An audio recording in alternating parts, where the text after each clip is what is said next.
What's up, guys and gals? Welcome back to the channel. Tonight we will be making burger pies.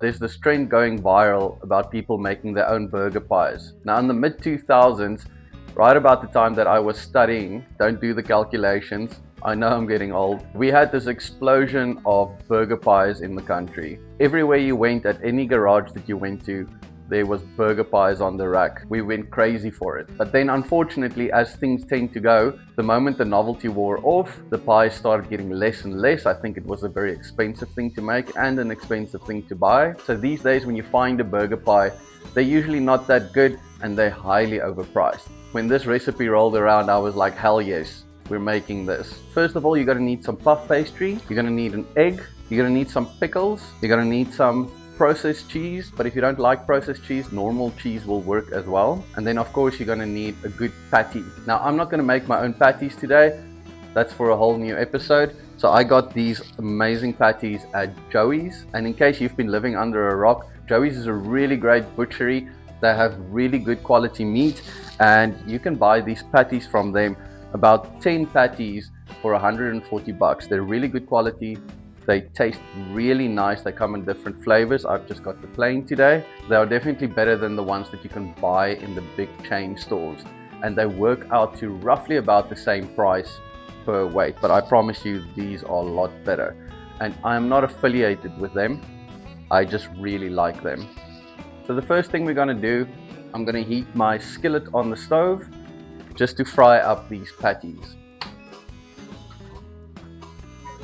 So in my skillet, I'm just going to add a little bit of oil and wait for that to heat up. And also in a smaller saucepan, I'm just going to heat up a little bit of basting sauce. You're going for the sweet and spicy again. And then when your oil is nice and hot, you can put in your patties. So my skillet is a little bit small, so I'm just going to do 2 at a time. And you're going to be cooking these for about 2 to 3 minutes, not too long, because you are going to be putting this in the oven as well.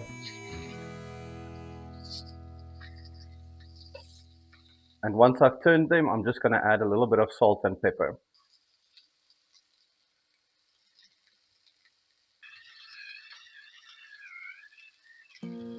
Wat is dit? Wil julle 'n koekie hê? Huh? Wil julle 'n koekie hê? Is dit cookie tyd?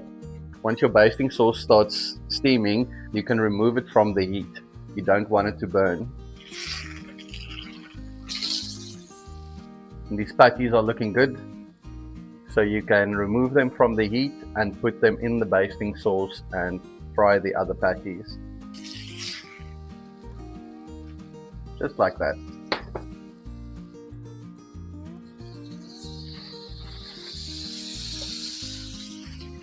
I wish I could tell you how awesome this smells. Maybe one day they'll figure out how to send smells over the internet. While that's going, something that I thought I'd mention, I learned this more recently because I've never had a cast iron pan. This is something that I acquired quite recently. And I learned that you're supposed to regulate the heat underneath a cast iron pan. You can't just put it on full blast and then keep on cooking on it. If you want it really hot, you need to push the heat up, and then once it's reached that heat, you need to push it down a little bit and let it cool while you're busy cooking, because the cast iron really retains that heat and it will just keep on building and building and building. So once they are done, you can set them aside and they are ready for the next step. And also, if like me, you are optically challenged, now would be a good time to wash your glasses because they will be full of greasy splatter. And I can see. So the next step on our journey is to get a baking sheet, a baking tray. Now I forgot a very crucial part here. I forgot to get baking paper because I do not bake a lot. It's not something I keep in the house, and it completely skipped my mind when I went to the store earlier. And what we're going to do is we're just going to rub some butter on it and very lightly dust with flour. And that should be good. And then just some regular flour, and that should help for it to not stick. Next comes the puff pastry. Now, contrary to what you might think, This is my first time actually using puff pastry in something like this. So this is going to be a learning curve for me and you. So I hope you're paying attention, because if I mess up, you'll know exactly where I went wrong. I believe it's a good idea to just do a sprinkle of flour on the sheet that you're going to be working on, just to make sure that the puff pastry doesn't stick. So we're just going to give it a light stretch, I think. So I think what I'm going to do is I'm just going to divide this in half, like that. I'm just going to give it a roll.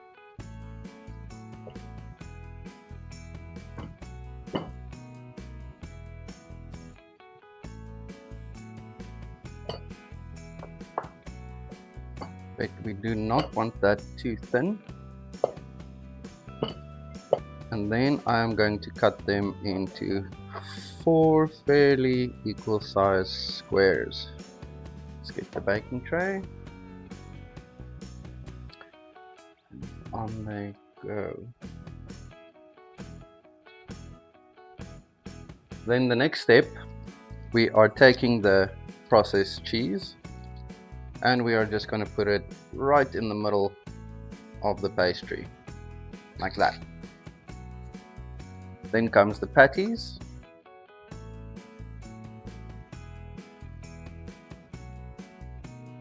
Okay, now I'm just going to set this aside for a second.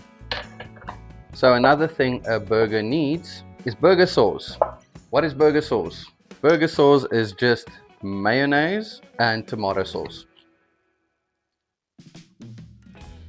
I'm also just going to add in a little bit of this green chili hot sauce, just for the hell of it.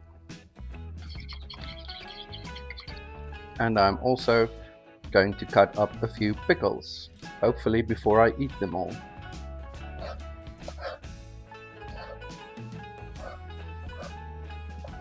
And also, while we're at it, I am just going to take 1 egg and just whisk it with a fork, just to coat the pie before it goes into the oven. So now we will do some pickles on the patties.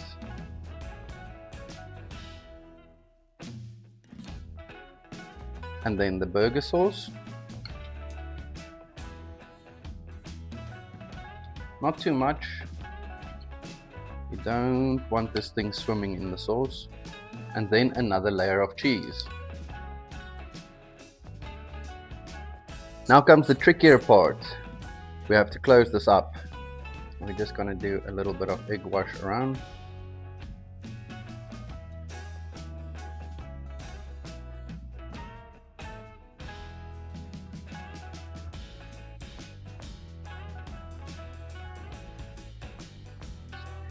So let's just make this a little bit prettier.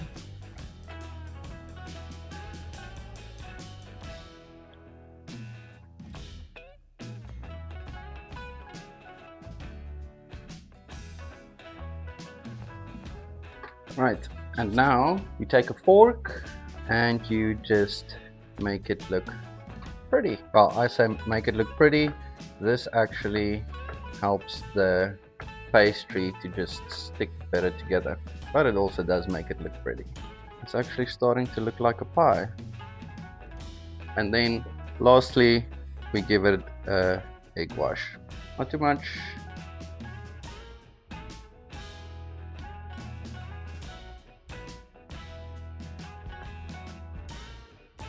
The recipe I saw online, the guy scored it before he put it in, so just lightly scoring. I'm barely holding on to the knife. It's very, very light. I am basically just dragging it over.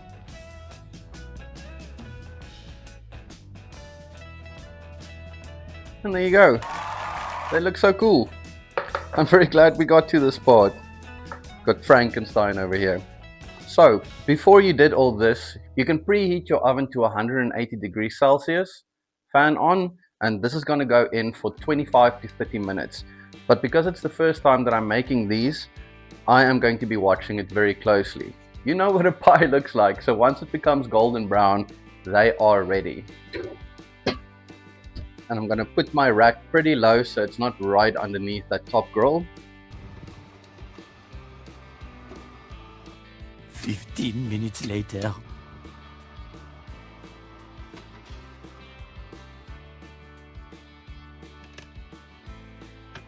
I am so glad that I kept on checking it while it was in the oven, because it took 15 minutes for that to become golden brown, and they are absolutely perfect. I'm so excited. It looks like pies. I've never made a pie before and it came out perfect. So as you can see, perfect at the bottom, perfect on top. Let's check out the inside.